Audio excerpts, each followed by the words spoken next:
আসসালামু আলাইকুম। আমি সাইফুল ইসলাম মিলন। সবাইকে মিলনস অ্যাকাউন্টিং সলিউশনের স্বাগতম আজকের ক্লাসে। আজকে আমরা যে বিষয়টা নিয়ে আলোচনা করব সেটা হচ্ছে অ্যাডভান্স অ্যাকাউন্টিং এর চ্যাপ্টার 5। যারা বিশেষ করে অ্যাকাউন্টিং ডিপার্টমেন্টে আছেন অর্থাৎ অ্যাকাউন্টিং এ বিবিএ করতেছেন তাদের জন্য এই চ্যাপ্টারটা দরকার। চ্যাপ্টারটার নাম হচ্ছে রেভিনিউ রিকগনাইজেশন। রেভিনিউ রিকগনাইজেশনের জন্য একটা আইএফআরএস আছে, আইএফআরএস 15, রেভিনিউ ফ্রম কাস্টমার। এই চ্যাপ্টারের মধ্যে দুই ধরনের ম্যাথ আছে। এই চ্যাপ্টারে দুই ধরনের ম্যাথ আছে। আজকের ক্লাসে আমি প্রথম টা নিয়ে আলোচনা করব, এরপরে পরের ক্লাসে আমি সেকেন্ড অংশটা আলোচনা করব। রেভিনিউ রিকগনাইজেশন আজকে যেটা হচ্ছে সেটা হচ্ছে ইনস্টলমেন্ট সেলস বলে। ইনস্টলমেন্ট সেলস, ইনস্টলমেন্ট সেলস আমরা মোটামুটি সবাই বুঝি। ইনস্টলমেন্ট সেলসটা কি? ইনস্টলমেন্ট সেলস হচ্ছে আমাদের কিস্তিতে বিক্রয়, কিস্তিতে বিক্রয়। তাহলে কিস্তিতে বিক্রয়টা বলতে আমরা কি বুঝি? যেমন আমরা এই আজকে বিক্রয় করি, টাকাগুলো আমি দেখা যায় যে 2 বছর 3 বছর ধরে এটার কিস্তিগুলা সংগ্রহ করি। এটা মূলত হচ্ছে এখানে জার্নাল এন্ট্রি আসে, রেভিনিউ রিকগনাইজেশনের গ্রস প্রফিটের পার্সেন্ট বের করতে বলে, আর কিছু ক্যালকুলেশন আছে, মানে কোন বছর কত পার্সেন্ট রেভিনিউ হয়েছে সেটা বের করতে বলা হয়। তাহলে এটা হচ্ছে অ্যাডভান্স অ্যাকাউন্টিং, বিবিএস এ থার্ড ইয়ারের আছে অ্যাকাউন্টিং ডিপার্টমেন্টে। রেভিনিউ রিকগনাইজেশন চ্যাপ্টারের নাম হচ্ছে ইনস্টলমেন্ট সেল। আসলে যাক, থিওরিক্যাল যেটা বললাম সেটা আশা করি বুঝছেন। এখন আমরা যেটা করব সেটা হচ্ছে এই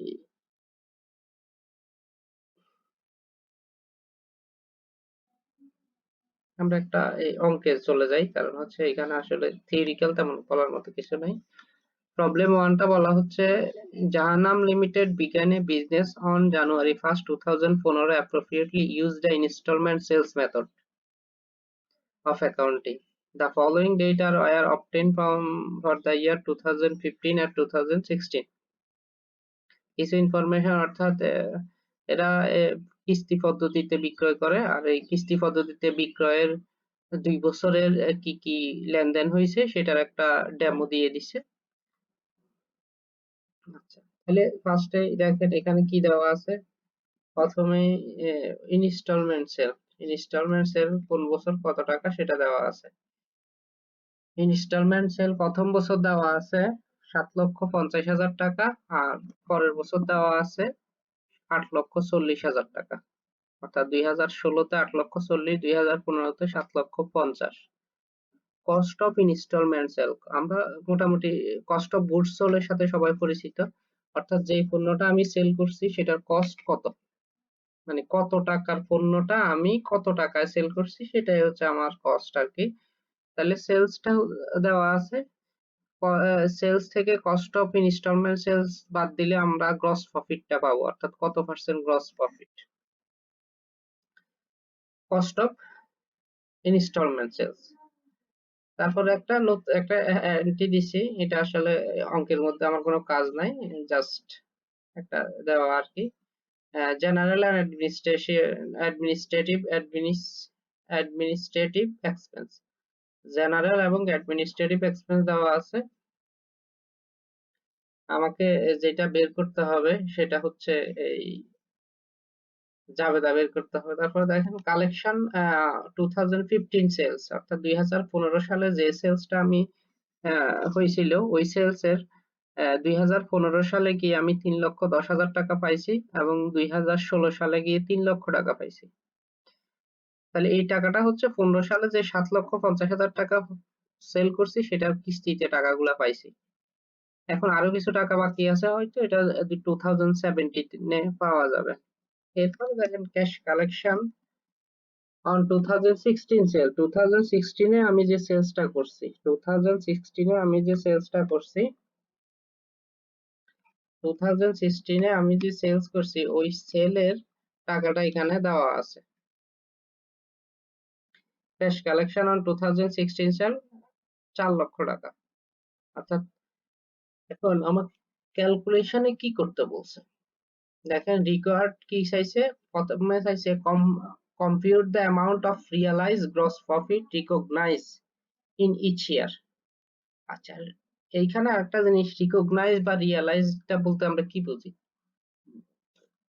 ধরেন আমি বিক্রয় করলাম 5 লাখ টাকা, টাকাটা 5 বছরে পাইলাম, তাহলে রিকগনাইজড বলতে বা রিকগনাইজড হয়েছে যে আমি রেভিনিউটা আমি বিক্রি করছি, মানে সেলস করছি, তাহলে আমার রেভিনিউ হয়েছে। আর রিকগনাইজ বলতে বুঝাইছে যে রেভিনিউর যে অংশটা আপনার আপনার হাতে আসছে, অর্থাৎ আপনি ক্যাশ করতে পারছেন, সেটা হচ্ছে রিকগনাইজ। বোঝা গেছে? তাইলে আমাদের মূলত রিকগনাইজ বলতে বুঝি আমরা বাকিতে সেল করলে এই টাকাটা আমি হয়তো 5 বছর ধরে পাচ্ছি, কিন্তু যেই বছর পাচ্ছি সেই বছর কতটুকু আমার রেভিনিউ হয়েছে, রিয়ালাইজ হয়েছে রেভিনিউ।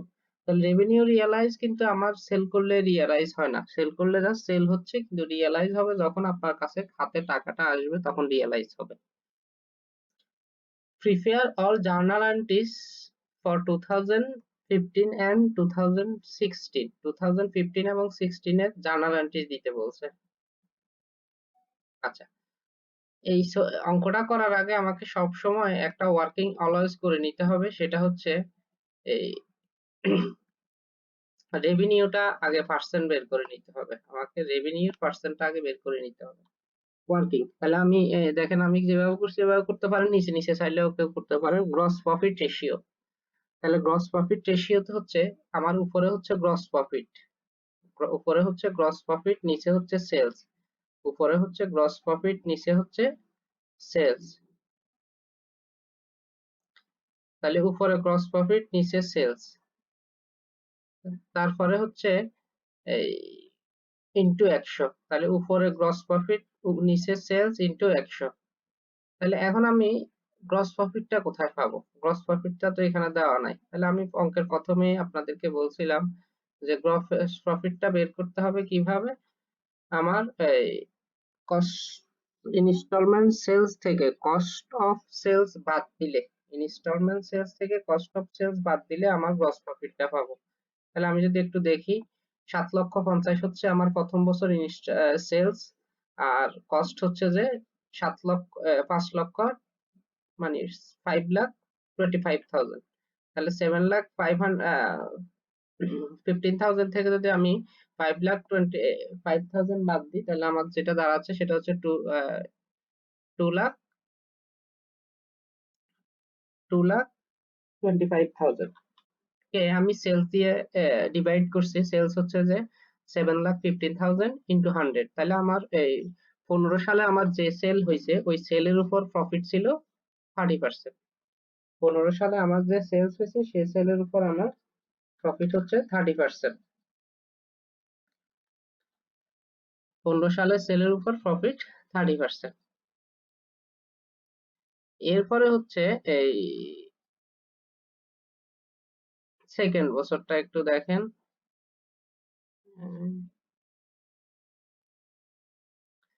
সেকেন্ড বছরও সেম, সেল হচ্ছে 8,40,000, আর এটা থেকে আমি মূলত যেটা বাদ দিব সেটা হচ্ছে আমার কস্ট অফ সেল। 8,40,000 থেকে 6,04,800 যদি আমি বাদ দিই, তাহলে আমার যেটা দাঁড়াচ্ছে 2,35,000, 2,35,200 টাকা গ্রস প্রফিট। তাহলে কস্ট সেলস থেকে কস্ট অফ সেল বাদ দিলে গ্রস প্রফিট, তাহলে গ্রস প্রফিট কে সেলস দিয়ে ভাগ করে 100 দিয়ে গুণ করার পর আমার যেটা দাঁড়াচ্ছে সেটা হচ্ছে 28%, অর্থাৎ 28% 2016 সালের প্রফিটের হার। তাহলে সবার আগে আমাকে এই কাজটা অঙ্ক চাইলেও করতে হবে, না চাইলেও করতে হবে, অর্থাৎ ওয়ার্কিংটা আগে করে নিতে হবে যে আমার কত পার্সেন্ট, কোন বছর কত পার্সেন্ট গ্রস প্রফিট হয়েছে। এরপরে চাইছিল যে কোন বছর রেভিনিউ কত রিকগনাইজ হয়েছে, কোন বছর রেভিনিউ কত রিকগনাইজ হয়েছে সেটা বের করতে। তাহলে আমি যদি cost of gross profit recognition in, তাহলে কোন বছর কত প্রফিট হয়েছে যদি আমি খেয়াল করি, 2015 সালে আমার এই সেলস এর 3,10,000 টাকা কালেকশন হয়েছিল। 2010 সালে 15 সালে আমার 3,10,000, অর্থাৎ এই যে দেখেন এই কালেকশনটা, তাহলে 3,10,000 কালেকশন হয়েছে। আর পরের বছর দেখেন 3 লাখ আর 4 লাখ, যাই হোক আমি নিচে যাই দেখেন। তাহলে এখন যেটা দাঁড়াচ্ছে, এই প্রথম বছর আমার কিন্তু টোটাল 3,10,000 আমি কালেকশন করছি। তাহলে এই কালেকশন যেটা করছি, কালেকশন যেটা করা হয়েছে, ওই কালেকশনের উপর মূলত আমরা গ্রস প্রফিটের পার্সেন্টেজ করব। কালেকশন যেটা হয়েছে ওইটার উপর গ্রস প্রফিট। তাহলে 3,10,000 এর উপর 30% হচ্ছে 93,000 টাকা। তাহলে 15 সালে আমি 93,000 টাকা, 93,000 টাকা আমি কালেকশন করছি। এখন দেখেন 15 সালের টাকাটা আবার কিন্তু 16 সালেও পাওয়া গেছে একটা অংশ। তাহলে 15 সালের টাকাটা আমি 16 সালেও পাওয়া গেছে। তাহলে 15 সালে যে টাকাটা আমি 16 সালে পাইছি, এখন 16 সালে যদি আমি ক্যালকুলেশন করি 30%, 3 লাখের 30% 90,000, এটা 16 সালে পাইছি। যেহেতু 16 সালে পাইছি, তাহলে এই রেভিনিউটা আমার 16 সালে রিকগনাইজ হয়েছে। যেহেতু 15 সালে এই টাকাটা পাই নাই, এই জন্য 15 সালে এটা রিকগনাইজ হয় নাই। এরপরে 2016 বা 2016 গিয়ে আমি 4 লাখ টাকা কালেকশন করছি ইনস্টলমেন্ট সেলের। ওই 4 লাখের 28%। এখন এই 28% কেন? কারণ 16 সালের গ্রস প্রফিটের রেট ছিল 28%। যেহেতু 28% ছিল, তাহলে গ্রস প্রফিটের রেট 28%, 16 সালের টাকার উপর 28% করতে হবে। তাহলে আমি পাইলাম 2 বছরে আমার 15 সালে 93,000 টাকা রিকগনাইজ হয়েছে এবং 16 সালে 2,02,000 টাকা রিকগনাইজ হয়েছে। জার্নাল এন্ট্রি গুলো একটু যদি দেখি, জার্নাল এন্ট্রি, তাহলে প্রথম জার্নালটা হচ্ছে আমি ইনস্টলমেন্ট সেল। প্রথম জার্নাল হচ্ছে আমি যে ইনস্টলমেন্ট সেল করতেছি। 2015 সালে ইনস্টলমেন্ট সেল ছিল আপনার 7,50,000, 7,50,000 দিয়ে একটা জাবেদা দিছি। নর্মাল সেলস এর জাবেদা, account receivable debit sales credit, শুধু সামনে একটা ইনস্টলমেন্ট শব্দটা ইউজ হয়েছে। ইনস্টলমেন্ট অ্যাকাউন্ট রিসিভেবল ডেবিট 2015, কারণ সেলস 2 বছরের আছে, সেলস কিন্তু 15 সালে আছে, 16 সালে আছে, এই জন্য সালটা উল্লেখ করতে হবে। Installment account receivable debit 7,50,000, installment sales credit 7,50,000 টাকা। দেখেন এই 15 সালে যেটা সেল করছি সেটার কস্ট ছিল, যেটা সে কস্ট দিয়ে একটা journal, cost of instalment sales debit inventory credit, cost of installment sale debit inventory credit, এটা গেল। এখন মানে দুইটা জাবেদা, একটা হচ্ছে সেলস এর জন্য, একটা হচ্ছে কস্টের জন্য, দুইটা জাবেদা। 3 নাম্বার জাবেদা হচ্ছে, অর্থাৎ এই সেলসটা থেকে আমি কতটুকু প্রফিট করছি, অর্থাৎ সেলস থেকে কত টাকা আমি প্রফিট করছি সেটা জাবেদা, 3 নাম্বার জাবেদা। আমি যদি এটাকে 1 দিই, 1, 2, 3 নাম্বার জাবেদা। এখন 3 নাম্বার জাবেদা হচ্ছে ইনস্টলমেন্ট সেলস আগে ক্রেডিট ছিল, এখন ডেবিট হয়েছে।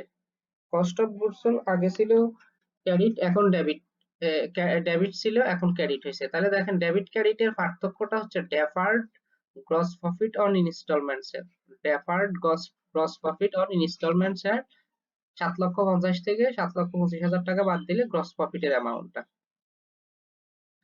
4 নাম্বার জাবেদা হচ্ছে আমার এই বছর কত কালেকশন হয়েছে, এই বছর কত টাকা কালেকশন হয়েছে সেটা হচ্ছে 4 নাম্বার জাবেদা। Cash debit instalment sales account receivable credit 15 সালে ইউজ করতে হবে, কারণ হচ্ছে 15 সালের টাকা পাইছি, 15 সালে 3,50,000 টাকা। এখন 3 লক্ষ, এইখানে দেখেন প্রফিট ছিল কিন্তু 2,25,000 টাকা ছিল আমার প্রথম বছরের প্রফিট। এই প্রফিটের আমি রিকগনাইজ কত করছি বা রিয়েলাইজ কত বলছি, রিয়েলাইজ হচ্ছে যে আমি যে অংশ, অর্থাৎ 3,10,000 টাকা যে পাইছি ওইটার 30% আমি এই বছর রিকগনাইজ করছি। ওই 3,10,000 টাকা, 3,10,000 এর 30% হচ্ছে 93,000 টাকা, আমরা যে প্রথমে যে চার্টটা করছি ওই ছাড়ের মধ্যে আছে 93,000 টাকা। আর এই প্রফিটটা কিন্তু একটা নির্দিষ্ট সময় পরে, প্রফিটটা একটা নির্দিষ্ট সময় পরে গিয়ে কিন্তু এটা ইনকাম সামারিতে পাঠাইতে হয়। যেহেতু প্রফিট আমরা জানি প্রফিট ইনকাম সামারি ক্রেডিট পাশে বসে, এই জন্য realize gross profit on installment sales debit income summary credit, এই দুইটা 4 নাম্বার 5 নাম্বার এবং 6 নাম্বার জাবেদার টাকাটা অলওয়েজ একই হবে, এটা মাথায় রাখতে হবে। 5 নাম্বার এবং 6 নাম্বার জাবেদার টাকাটা একই হবে। এটা গেল 15 সাল। এবার আসেন 16 সালে কি জাবেদা হবে। জাবেদাগুলো কিন্তু সেম, 16 সালেও সেম জাবেদা, শুধু আমরা একটু বুঝলেই হবে। প্রথমটা হচ্ছে যে সেলস এর instalment account receivable debits instalment sales credit, instalment account receivable debit instalment sales credit. তারপর হচ্ছে 2 নাম্বার হচ্ছে cost of instalment sales debit inventory credit. 3 number হচ্ছে instalment sales debit cost of instalment sales credit, ওই যে মানে প্রফিটের জাবেদা, profit বের করার। তাহলে ইনস্টলমেন্ট সেলস ডেবিট করে cost of instalment sales credit করলে যেটা পার্থক্য থাকে সেটা হচ্ছে deferred gross profit on installment sale, deferred gross profit on installment sale. তারপর হচ্ছে এখন 16 সালে গিয়ে একটু আমরা কনফিউশনে হইতে পারে। 16 সালে দেখেন আমরা কিন্তু এই টোটাল 16 সালে দুইটা টাকা পাইছি, 15 সালের সেলের টাকাও পাইছি, 15 সালের সেলের টাকাও পাইছি এবং 16 সালের সেলের টাকাও পাইছি। তাহলে 15 সালের সেলের টাকা ছিল আমার 3 লক্ষ টাকা, আর 16 সালের সেলের টাকা ছিল 4 লাখ টাকা। হ্যাঁ, 4 লাখ টাকা। তাহলে এখন দেখেন আমার সব মিলে দোনোটা মিলে আমি ক্যাশ টাকা রিসিভ করছি 7 লাখ টাকা। আচ্ছা, এখন 16 সালে গিয়ে প্রফিট কিন্তু দুইটা ছিল, 16 সালে প্রফিট কিন্তু দুইটা ছিল, একটা হচ্ছে ডেফার্ড গ্রস প্রফিট অন 2015 সালে সেলের, এবং সেকেন্ড হচ্ছে যে deferred gross profit on instalments এর 2016। তাহলে দোনো সালের প্রফিটটা যোগ করলে আমার 2,02,000 টাকা আছে। আমি কিন্তু চার্টে এটা অলরেডি দেখানো আছে। তাহলে এই দুই বছরে মিলে আমি 16 সালে প্রফিট রিয়ালাইজ করতে পারছি 2,02,000 টাকা। রিয়ালাইজ গ্রস প্রফিট, তাহলে ওই যে গ্রস প্রফিট এই বছর যে গ্রস প্রফিটটা আমি রিয়ালাইজ করছি, এই বছর যে গ্রস প্রফিটটা রিয়ালাইজ করছি ওই প্রফিটটা আমি মূলত ইনকাম সামারিতে পাঠাবো মেয়াদ শেষে। 6 লাখ, 6 নাম্বার জাবেদার এই 2,02,000 কে আমি পাঠাইছি কোথায়, ইনকাম সামারিতে, কারণ গ্রস প্রফিটটা ইনকাম সামারির ক্রেডিট পাশে যায়। আর এখানে আরেকটা জিনিস মনে রাখতে হবে, 2 বছরের জাবেদা চাইবে না, যে বছর এক বছরের জাবেদা চাইবে। 1 বছরের জাবেদা চাইলে প্রথম যে ওয়ার্কিংটা করছে এটা করতে হবে, আদার বাকিগুলা অবশ্যই যেগুলা প্রয়োজন সেগুলা করতে হবে। এখানে জার্নালটাই বেশি আসে। সো আশা করি ক্লাসটা দেখলে, যেহেতু আমি প্র্যাকটিক্যাল প্রবলেম নিয়ে আলোচনা করছি, এই ম্যাথটা আপনি স্ক্রিনশট নিয়ে ভিডিওটা ফার্স্টে দেখেন, তারপর অঙ্কটা করেন। এরপরে যদি মনে হয় যে না আমি পারতেছি, ঠিক আছে, তাহলে আপনি বই থেকে আরো কিছু প্র্যাকটিস করেন, হয়ে যাবে ইনশাল্লাহ। ধন্যবাদ সবাইকে আসলে ভিডিওটা দেখার জন্য। আশা করি ভালো আপনারা শিখতে পারবেন এই ভিডিওর মাধ্যমে কিছু। সবাইকে আবারও ঈদের শুভেচ্ছা, ঈদ মোবারক।